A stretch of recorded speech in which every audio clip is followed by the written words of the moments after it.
کہ رومی سلطنت پوری دنیا پر تھی۔ سال 315 عیسوی میں مسیحت پوری دنیا میں پھیل گئی تھی، اور جب شیطان کو پتہ چلا تو اس نے شیر ببر بننا چھوڑ دیا، اور اس کے بعد وہ سانپ کی طرح کلیسیا میں داخل ہوا، اور اس نے باہر کی بجائے اندر سے حملہ کیا۔ اور اس نے کلیسیا میں داخل ہونے کے لیے کس کا استعمال کیا؟ جھوٹے رسولوں، جھوٹے استادوں، جھوٹے بھائیوں اور جھوٹے ایمانداروں کا، اور وہ مختلف شکلوں میں کلیسیا میں داخل ہوا۔ اور اس نے کرنتھس کی کلیسیا کے ساتھ بھی یہی کیا، وہ جھوٹے استادوں کے ذریعے کلیسیا میں داخل ہوا تاکہ وہ 3 چیزوں کا اعلان کر سکے، اور دوسرا مسیح مخالف انجیل، اور دوسری روح، تاکہ وہ بآسانی سے خدا کے کاموں کی نقل کر سکے۔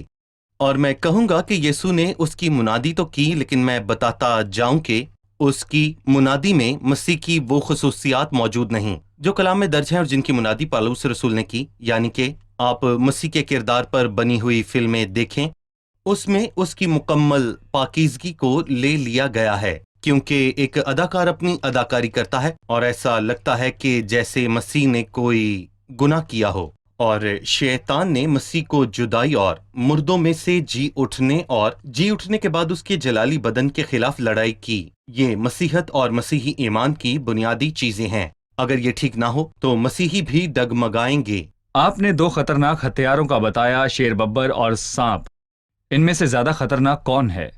میرا خیال ہے کہ شیر زیادہ نمایاں ہے، اور میں ایک شیر کے خلاف ہتھیار استعمال کر سکتا ہوں، پر شیطان اپنی مکاری سے دھوکہ دیتا ہے۔ بھائی مجھے یاد ہے 2 سال پہلے عرب ممالک میں مسیحیوں پر حملہ ہوا، ان کے گھروں اور گرجا گھروں کو جلا دیا گیا، تو کلیسیا اور ساری جماعتیں جو تھیں وہ ابلیس کے خلاف کھڑی ہو گئیں، اور کلیسیا نے پورے دل سے دعا کی، لیکن جب معاملات حل ہو گئے تو کلیسیوں نے ایک دوسرے کو ہی نقصان پہنچایا۔ آپ کیتھولک، آپ آرتھوڈکس اور آپ پروٹسٹنٹ ہیں، تو پھر کون زیادہ خطرناک ہے، شیر یا سانپ، یا جس پر ہم غور نہیں کرتے؟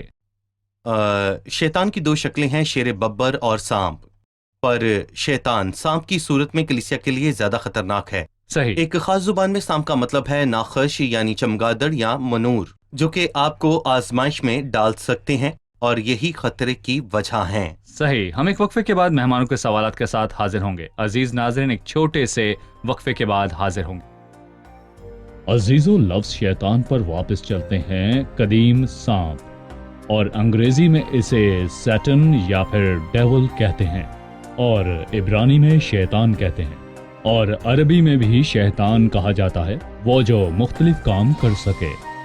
اسے یونانی میں دیابولس یعنی الزام لگانے والا کہا جاتا ہے۔ اس کے دوسرے نام بھی ہیں بال زبول یا بال یعنی دنیا کا حکمران، شیاطین کا حکمران، بھائیوں پر الزام لگانے والا، ہمارا دشمن، شیر ببر، سانپ، اس کے اور بھی بہت سے نام ہیں۔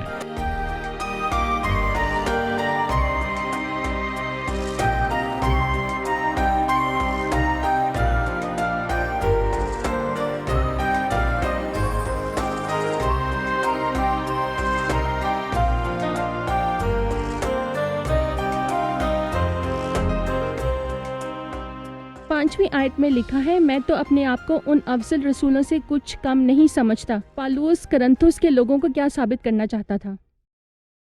جی بھائی، 5ویں آیت کے کیا معنی ہیں؟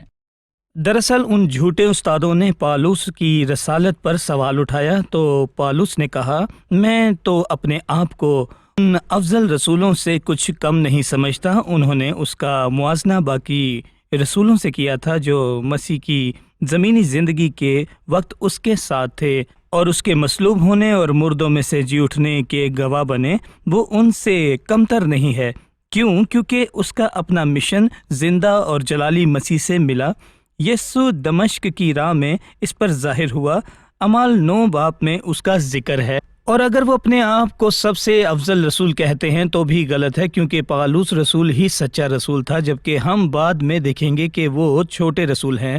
ہم نے کہا کہ شیطان شیر ببر کی طرح آتا ہے۔ وہ زیادہ خطرناک تب ہوتا ہے جب سانپ کی طرح آئے۔ اس کی سب سے خطرناک صورت نورانی فرشتہ ہے، اور میں کہتا ہوں کہ ان جھوٹے رسولوں کی کوشش تھی کہ خود کو پالوس کے برابر بتائیں جو کہ ایک سچا رسول تھا۔ صحیح۔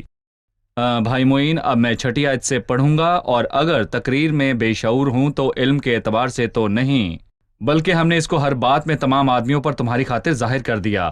کیا یہ مجھ سے خطا ہوئی کہ میں نے تمہیں خدا کی خوشخبری مفت پہنچا کر اپنے آپ کو پست کیا تاکہ تم بلند ہو جاؤ؟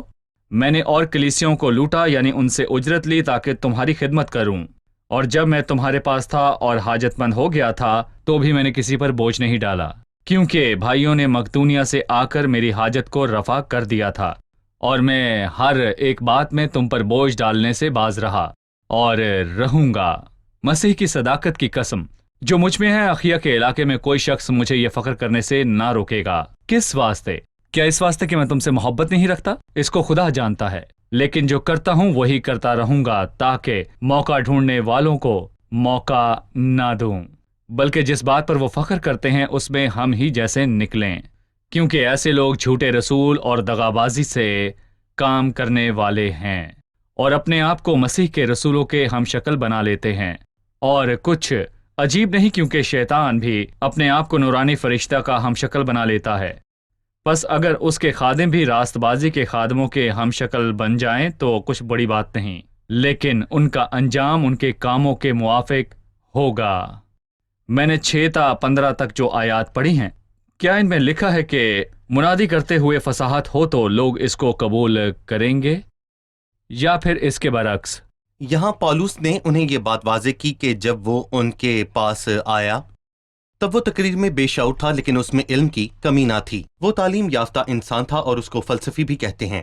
وہ ایک دانش مند آدمی تھا، اور یونانی لوگوں کو، میں کہوں گا کہ یونانی لوگوں کو حکمت اور علم کی لاسانی باتیں بہت پسند تھیں، اور اگر پالوس رسول اس طرح خط لکھتا جو انہیں پسند ہو تو وہ بس ان کے ذہنوں کو ہی مطمئن کر سکتا تھا، تو وہ کلام ان کے دلوں کو نہ چھوتا، پر اس کا مقصد تو یہی تھا۔ تو پالوس نے بتایا کہ اس نے سادہ زبان میں بات کی تاکہ انجیل کا پیغام واضح اور آسانی سے ان تک پہنچے۔ اس نے سادہ الفاظ کہے تاکہ ہر سننے والے کو بآسانی سمجھ آ جائیں اور وہ الہی حقیقت کو صحیح طرح پہچان دے۔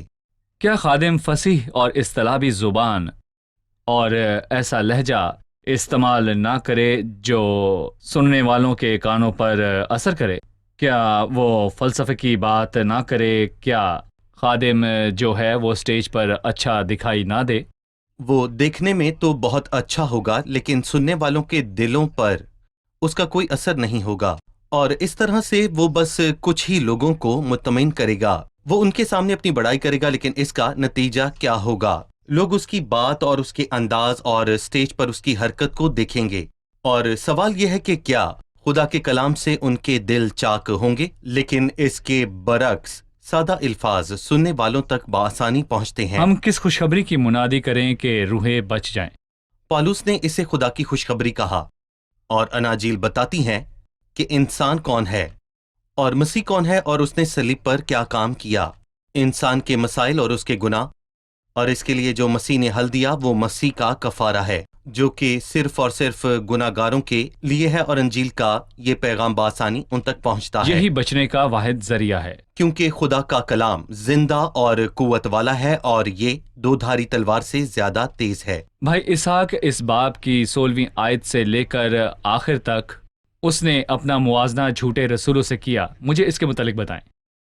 اس نے کہا، میں پھر کہتا ہوں کہ مجھے کوئی بے وقوف نہ سمجھے، ورنہ بے وقوف ہی سمجھ کر مجھے قبول کرو۔ اس کی نظر میں اس کا موازنہ ان کے ساتھ کرنا سراسر بے وقوفی ہے۔ وہ ایسا نہیں کرنا چاہتا، پر اس کو یہ کرنا پڑا۔ بھائی یاد، خداوند نے ابھی اس کی اجازت دی، اور روح القدس کا مقصد تھا کہ ہمیں 2 چیزیں واضح ہو جائیں: جھوٹے استادوں اور جھوٹے رسولوں سے خطرہ کہ وہ کلیسیا میں شامل ہوئے، یہ معاملہ جاری رہے گا۔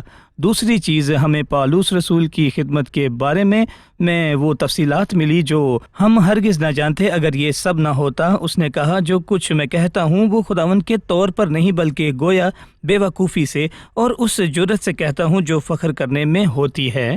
جہاں اور بطیرے جسمانی طور پر فخر کرتے ہیں، میں بھی کروں گا، اس نے کرنتھس کے لوگوں سے سوال کرنا چاہا کہ ان رسولوں اور جھوٹے استادوں کی برداشت کیسے کرتے ہو، کیونکہ تم تو عقل مند ہو کر خوشی سے بے وقوفوں کی برداشت کرتے ہو۔ پالوس نے مفت خدمت کی، پر انہوں نے ان سے بہت کچھ لیا۔ جب کوئی تمہیں غلام بناتا ہے یا کھا جاتا ہے یا اپنے آپ کو بڑا بناتا ہے، پالوس نے عاجزی سے ان کی خدمت کی، یا تمہارے منہ پر تماچا مارتا ہے۔ میں نہیں جانتا اس کا مطلب حقیقت میں مارنے یا اخلاقانہ طور پر مارنے سے ہے یا دونوں۔ میرا یہ کہنا ذلت ہی کے طور پر صحیح کہ ہم کمزور سے تھے۔ وہ کیسے تھے؟ کیا وہی عبرانی ہے؟ میں بھی ہوں۔ کیا وہی اسرائیلی ہے؟ میں بھی ہوں۔ کیا وہی ابراہیم کی نسل سے ہے؟ میں بھی ہوں۔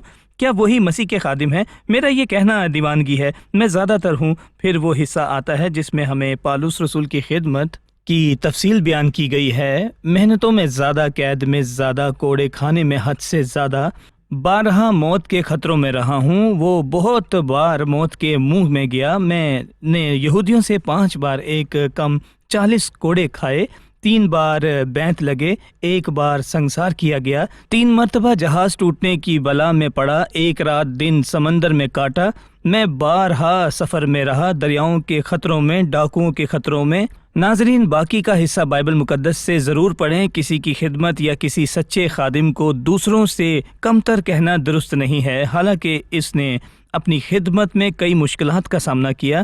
اس نے بیداری، فاقے اور روز کی مشکلاتیں اٹھائیں۔ اسے سب کلیسیاؤں کی فکر تھی۔ خداوند کے لیے 7:24 کم کیا، 100% اس نے صحیح، دیا۔ تو پولس اس دور کا شخص ہے جسے خداوند نے بنیاد بنانے کے دور میں استعمال کیا۔ ان لوگوں میں ایسا اور کون تھا؟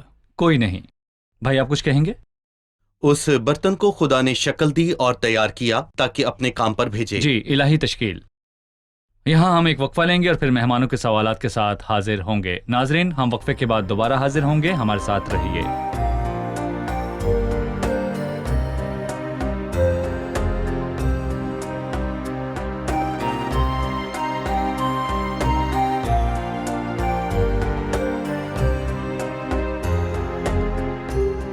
میرا سوال ہے کہ پالوس رسول نے یہاں پر اپنی خدمت کا خلاصہ کیوں کیا؟ کیا یہ فخر کرنا نہیں ہے؟ اس نے کیوں اس کا بیان کیا؟ خدمت کا سر خداوند ہے، وہ اس کے پاس لوٹتا، لوگوں کے سامنے اس کا بیان کیوں کیا؟ پولس نے یہ تمام باتیں اپنے دفاع میں نہیں کیں، پر اس لیے کہ اپنے اس کام اور اس خدمت کا دفاع کرے جو خدا نے اسے سونپ رکھی تھی۔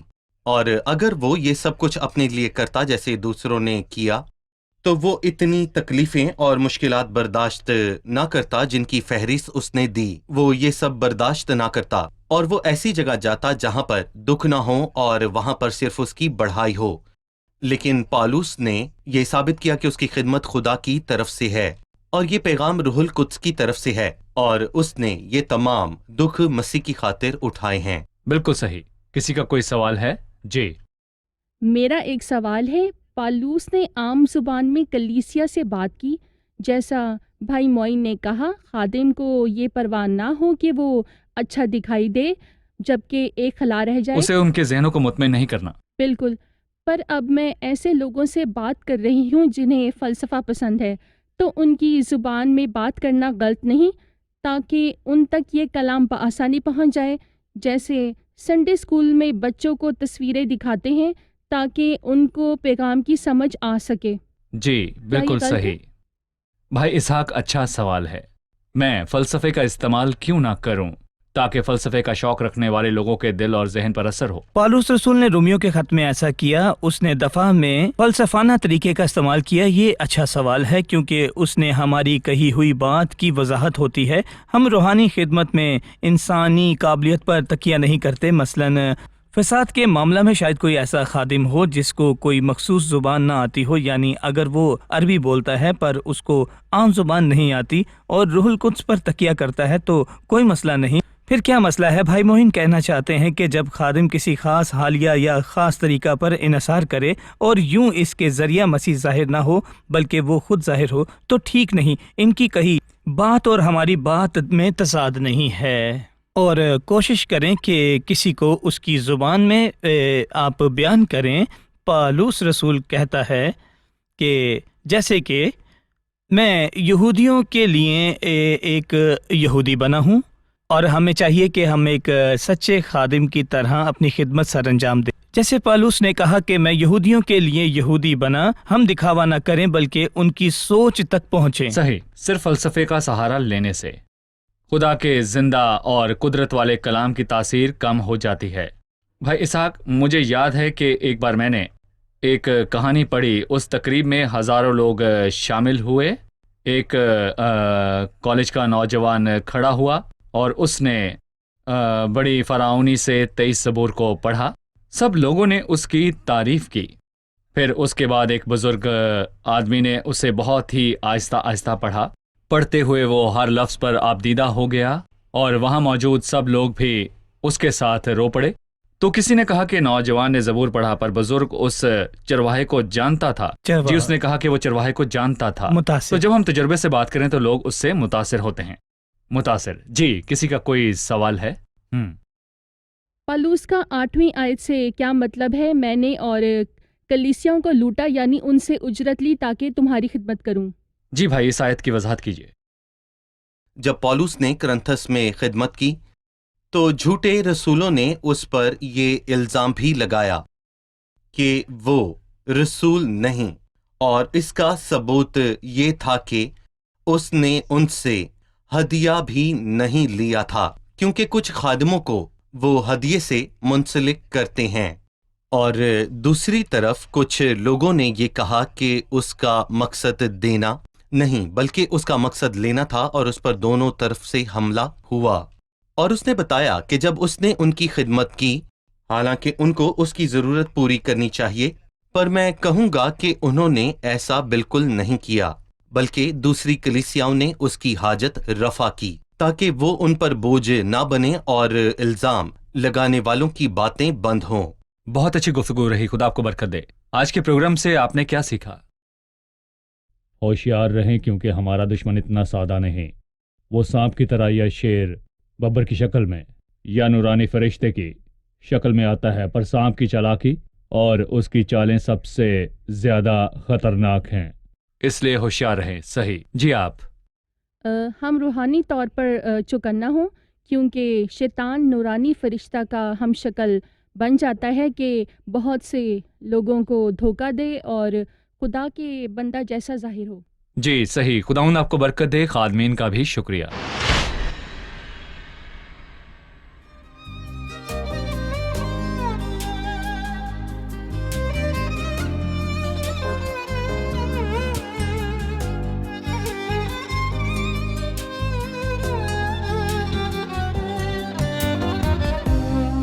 المخاوف شلتها لما في حضنك شلتني، مش دي وعودك قلتها، صرخت ليك أنقذتني، كل المخاوف شلتها لما في حضنك شلتني، مش دي وعودك قلتها، صرخت ليك أنقذتني، وقت البلايا والمحن جيت زي رابع في الأتون، رثيت قلبك ليا حن، ازاي أمين زيك يخون، وقت البلايا والمحن جيت زي رابع في الأتون، رثيت قلبك ليا حن، ازاي أمين زيك يخون، ربي بعظم نعمتك واهتف بفضلك كل حين، واشهد بروعة رحمتك وقت التجارب والأنين، ربي بعظم نعمتك واهتف بفضلك كل حين، واشهد بروعة رحمتك وقت التجارب والأنين، مش هنسى روعة وقفتك لما بإيدك خدتني، ولا هنسى لحظة سندتك لما تعبت حملتني، مش هنسى روعة وقفتك لما بإيدك خدتني، ولا هنسى لحظة سندتك لما تعبت حملتني، جيت لي بنعمة رفعتني رغم التجارب والألام، لما انحنيت طمنتني ما هو انت ليك آخر كلام، جيت لي بنعمة رفعتني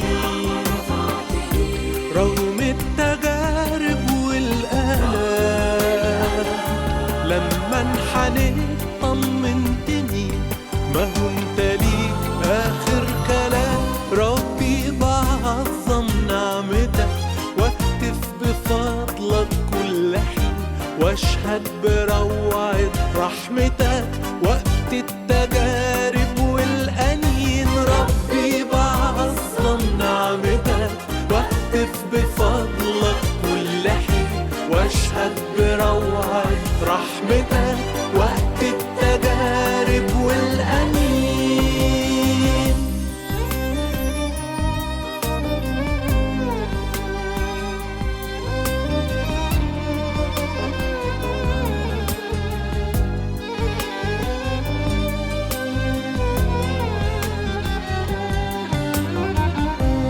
طلبنا وجهك ولقيناك وعرفنا راحة محضرك، دوقتنا فرحة لقاك ادينا ربي نقدرك، طلبنا وجهك ولقيناك وعرفنا راحة محضرك، دوقتنا فرحة لقاك ادينا ربي نقدرك، انت القدير عندك شفاء تكبر قلوب المكسورين، والقلب بيك ربي اكتفى عوضنا بيك ما انت الكريم، انت القدير عندك شفاء تكبر قلوب المكسورين، والقلب بيك ربي اكتفى عوضنا بيك ما انت الكريم، ربي بعظم نعمتك واهتف بفضلك كل حين واشهد بروعة رحمتك وقت التجارب والأنين، ربي بعظم نعمتك واهتف بفضلك كل حين واشهد بروعة رحمتك وقت التجارب والأنين.